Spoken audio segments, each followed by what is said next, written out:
हिमालय के जंगल में कालू कौवा बंटी कबूतर नाम के दो किसान भाई रहते थे। कालू कौवे का बड़ा भाई बंटी बहुत ही लालची था।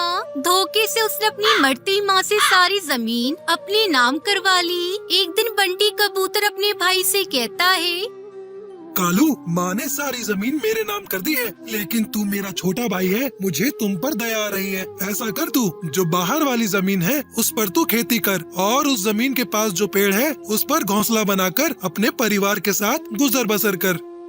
कहानी में आगे बढ़ने से पहले एक माँ जो खुद तो भूखी सो जाएगी लेकिन अपने बच्चों को कभी भूखा सोने नहीं देती। दोस्तों, तो आज उस माँ के लिए इस वीडियो को लाइक करके चैनल को सब्सक्राइब कर देना, क्योंकि माँ से बड़ा इस संसार में कोई योद्धा नहीं होता है। तो उनके लिए चैनल को सब्सक्राइब और लाइक तो आम ही बात है। भैया, ये तो बहुत ही नाइंसाफी है। माँ ने तो कभी मुझसे नहीं कहा कि उन्होंने सारी जमीन आपके नाम कर दिया है। माँ ने तो कभी हम दोनों भाइयों में फर्क नहीं किया। वो तो हम दोनों को एक जैसा प्यार करती थी, फिर ऐसा कैसे कर सकती हैं? तभी बंटी कबूतर की पत्नी बबली कबूतरी कालू कौवे से कहती है, तुम्हें क्या लगता है तेरे भैया क्या झूठ बोल रहे हैं? ये देखो, हमारे पास ये जमीन के कागज हैं। अब तो कागज देखकर विश्वास हो गया होगा। एक तो हम तुम पर तरस खाकर तुम्हें जमीन दे रहे हैं और ऊपर से तुम हमसे जबान चला रहे हो। अब जाओ, उस पर जाकर खेती करो और वहीं रहो। जितनी जल्दी हो ये घोंसला खाली कर दो। अब ये घोंसला हमारा है। तभी कालू की पत्नी टुनटुनी चिड़िया बबली कबूतर और बंटी कबूतर से कहती है, भैया भाभी, ठंड का मौसम है, हम बच्चों को लेकर कहाँ जाएंगे? हम पर थोड़ा रहम करो भाभी। तुम कहीं भी जाओ, अब तुम दोनों से हमारा कोई लेना देना नहीं। और हाँ, दोबारा हमारे पास मत भटक जाना, नहीं तो हम तुम्हें धक्के देकर बाहर फिकवा देंगे। बंटी भैया, हमने तो कभी सपने में भी नहीं सोचा था कि आप ऐसा धोखा करोगे। हम तो चले जाएंगे और जैसे तैसे गुजर बसर भी कर लेंगे, लेकिन एक दिन जब आपके पैसे खत्म हो जाएंगे तब आपको इस भाई की याद आएगी। चलिए जी, अब रोने गिड़गिड़ाने से कोई फायदा नहीं। हम उसी जमीन पर खेती करके अपना कोई छोटा सा घोंसला बनाकर रह लेंगे। फिर कालू कौवा अपनी पत्नी टुनटुनी चिड़िया और बेटी सुनहरी चिड़िया के साथ जंगल के बाहर वाली जमीन पर आया और एक पेड़ पर घोंसला बनाकर रहने लगा। एक दिन टुनटुनी चिड़िया ने उससे कहा, सुनिए जी, इस तरह कितने दिन तक हम लोग बैठे रहेंगे? इस जमीन की मिट्टी लाल है। मैंने सुना है लाल मिट्टी में प्याज की अच्छी खेती होती है। क्यों ना हम भी प्याज की खेती करें? इससे हमारे घर का खर्चा भी हो जाएगा। तुम ठीक कह रही हो टुनटुनी, मैं भी सोच रहा था इस खेत में क्या उगाऊं। मैं अभी बाजार जाकर प्याज के बीज खरीद कर लाता हूँ। थोड़ी देर तक कालू सोच में पड़ जाता है। ऐ ऊपर वाले, मेरी पत्नी कितनी अच्छी है, मेरे बुरे वक्त में भी कितना साथ दे रही है। और एक मेरा खुद का भाई था जिसने मुझे इतना बड़ा धोखा दिया। ऐ ऊपर वाले, मेरी प्याज की खेती अच्छी कर देना। लेकिन अभी तो मेरे पास बीज खरीदने के भी पैसे नहीं है। कहाँ से लाऊं प्याज के बीज? अरे, आप किस सोच में पड़ गए? आप तो प्याज के बीज लेकर आने वाले थे बाजार से, पर अभी तक गए नहीं। टुनटुनी, मेरी जेब में तो फूटी कौड़ी भी नहीं बची है, कहाँ से बीज खरीद कर लाऊं? ये लीजिए मेरा मंगलसूत्र, इसे गिरवी रखकर प्याज के बीज खरीद कर लाइए। जब प्याज की फसल तैयार हो जाएगी, उसे बेचकर मैं अपना मंगलसूत्र छुड़ा लूंगी। हाँ, यही सही रहेगा। टुनटुनी, तू मेरे लिए कितना कुछ कर रही है, तू बहुत अच्छी है। जैसे ही हमारे खेत में प्याज आएगी, फिर सबसे पहले मैं तुझे तेरा मंगलसूत्र ला कर दे दूंगा।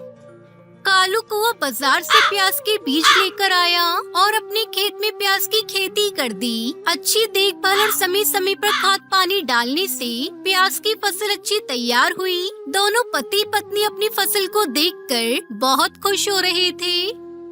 अजी, सुनते हो? फसल तो बहुत अच्छी तैयार हुई है। बस एक दो दिन में सारी प्याज निकाल कर बाजार में बेच देना।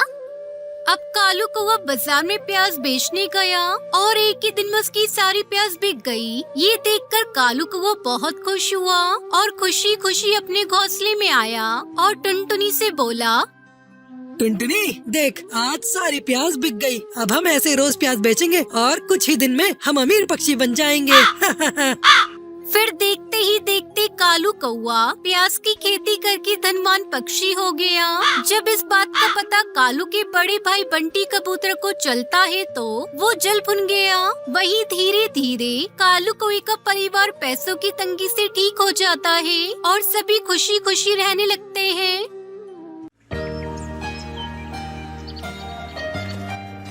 टुनटुनी एक गरीब मेहनती चिड़िया थी। उसके पास अपनी जमीन नहीं थी, इसलिए वो गांव के जमींदार के खेतों में खेती का काम किया करती थी। टुनटुनी चिड़िया ने जमींदार के खेतों में करेले की फसल उगा रखी थी।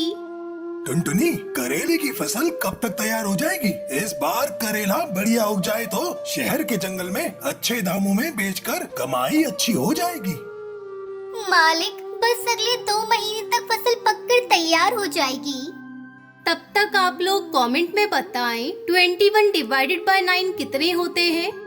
ठीक है, पूरी मेहनत से फसल होगा तभी महीने की पगार मिलेगी। टुनटुनी चिड़िया दिन रात खेत पर मेहनत करके करेले की फसल उगाती है और 2 महीने बाद करेले की फसल पककर तैयार हो जाती है। सेठ जी जब ये फसल देखेंगे तो बहुत खुश होंगे। बस 1-2 दिन में सेठ जी को बुलाकर फसल दिखा दूंगी। टुनटुनी खुशी खुशी घर चली जाती है और घर जाकर अपनी बेटी सुनहरी को सारी बात बताती है। ये सब तुम्हारी मेहनत का फल है माँ। तुमने करेले की फसल उगाने में बहुत मेहनत की है। सुनहरी, कल मुझे सुबह खेत पर जल्दी पहुँचना है, इसलिए मुझे जल्दी उठा देना। अगले दिन टुनटुनी चिड़िया जब खेत पर पहुंची तो उसने देखा कि उसके खेत के सारे करेले गायब थे। ये देखकर टुनटुनी चिड़िया घबरा गई। हे भगवान, सारी फसल कहाँ गई? एक भी करेला नहीं बचा। करेले कौन चुरा कर ले गया? टुनटुनी रोती जमींदार सेठ के पास जाती है। सेठ जी, खेत में से करेले चोरी हो गए। पता नहीं कौन फसल तोड़ कर ले गया। क्या कह रही हो? कहीं तू झूठ तो नहीं बोल रही? कहीं तेरी नियत में फर्क तो नहीं आ गया? अच्छे से बात सुन ले मेरी। पूरी फसल के पैसे चाहिए, चाहे कहीं से भी लाके दे, वरना मैं तुझे इस गांव में नहीं रहने दूंगा। मैं तुझे पुलिस के हवाले कर दूंगा। मैं तुझे 1 दिन का समय देता हूँ। पर मालिक, मेरा विश्वास कीजिए, मैंने कोई चोरी नहीं की। मुझे खुद नहीं पता कि खेत में से करेले कहाँ गायब हो गए। ए नौकर, इसे उठाकर हवेली से बाहर फेंक दो। अब तू कल सुबह तक मेरे पैसे देकर जा, नहीं तो मुझसे बुरा कोई नहीं होगा। हे भगवान, इतने पैसे कहाँ से लाऊंगी? मेरे कारण सुनहरी भी परेशान हो जाएगी। टुनटुनी चिड़िया खेत पर वापस पहुंचती है और फूट फूट कर रोने लगती है। हे ईश्वर, मेरी मदद करो। करेले कौन चुरा कर ले गया? मुझे कुछ भी नहीं पता। अगर मैं कल सुबह तक जमींदार को पैसे नहीं दे पाई तो वो मेरे साथ साथ मेरी बच्ची को भी गांव से बाहर फेंक देगा। अब मैं क्या करूं? टुनटुनी चिड़िया भी रो रही थी कि तभी वहाँ 2 परियां आती हैं और वो आपस में बातें करने लगती हैं।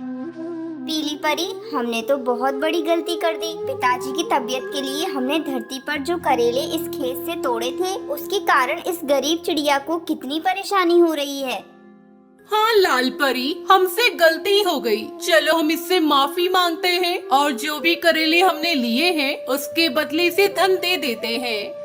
दोनों परियां टुनटुनी चिड़िया के पास जाती है। टुनटुनी उन्हें देखकर हैरान रह जाती है। टुनटुनी, तुम्हारे खेत से करेले हमने ही लिए थे। हमारे पिताजी को परीलोक के वेद जी ने करेले का जूस पीने की सलाह दी थी और करेला सिर्फ धरती पर ही उगता है, परीलोक में नहीं। इसलिए हमने तुम्हारे खेत से सारे करेले तोड़ लिए। हम तो फिर से करेले लेने आए थे। हमें नहीं पता था कि इस फसल को धरती पर उगने में समय लगता है। टुनटुनी, ये लो, ये धन से भरा हुआ कलश। ये उन करेलों की कीमत है जो हमने तुम्हारे खेत से तोड़ लिए थे। टुनटुनी चिड़िया सोने के सिक्कों से भरा कलश देखकर बहुत खुश हो जाती है। टुनटुनी, क्या तुम हमारी मदद कर सकती हो? बताइए पीली परी, मैं आपकी क्या मदद कर सकती हूँ? अरे टुनटुनी, अब तो तुम्हारे खेत में करेले भी नहीं बचे हैं और हमारे परीलोक में करेले की फसल नहीं उगती है। अगर तुम बादलों पे खेती कर सको तो हमें परीलोक में बहुत आराम हो जाएगा। इसके बदले हम तुम्हें उचित धनराशि भी दिया करेंगे। फिर तुम्हें जमींदार के खेतों पर काम करने की कोई जरूरत नहीं पड़ेगी। तुम बादलों पर ही खेती किया करना। क्या बादलों पर खेती? पर वो मैं कैसे कर सकती हूँ? तुम चिंता मत करो, हम तुम्हें सब समझा देंगे। अभी तुम जमींदार के रुपए लौटा दो, उसके बाद हम तुम्हें बादलों में परीलोक ले जाएंगे। टुनटुनी चिड़िया जमींदार की फसल की सारी कीमत चुका देती है और उसके बाद परियां उसे बादलों में ले जाती है। टुनटुनी, तुम करेलों के साथ साथ और भी सब्जी की खेती कर सकती हो। जी परी, मैं कल सुबह से ही खेती के काम में लग जाऊंगी और आपका बहुत बहुत शुक्रिया जो आपने बादलों पर मुझे खेती करने की अनुमति दे दी। टुनटुनी चिड़िया बादलों पर बने खेतों में करेले की खेती के साथ साथ और सब्जी की भी खेती करना शुरू कर देती है और अपनी बेटी के साथ खुशी खुशी रहने लगती है।